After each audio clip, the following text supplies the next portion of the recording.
जी, आज एक अफ़सोसनाक वाक़या पेश आया है और इसमें 6 जानों का नुकसान हुआ है।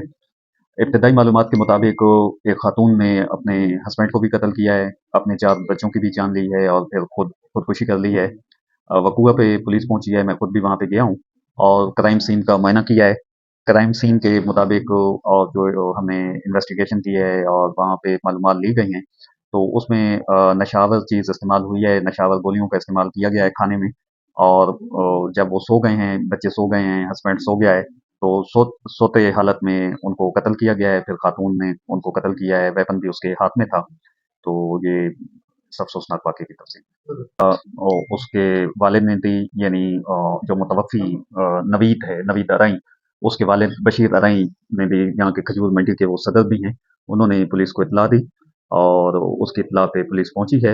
ये तकरीबन उनकी इत्तला जो है वो तकरीबन सवा 12 के लगभग थी और अभी टाइम डिटरमिन करना है कि ये वक़्त हुआ किस वक़्त है हुआ है। ये जब इसमें मेडिकल होगा तो उसमें होगी तफ़सील आएगी कि टाइमिंग क्या थी वक़्त की। लेकिन जो हमारा अंदाज़ा है तो ये रात के किसी टाइम या अर्ली मॉर्निंग का वाक़या है।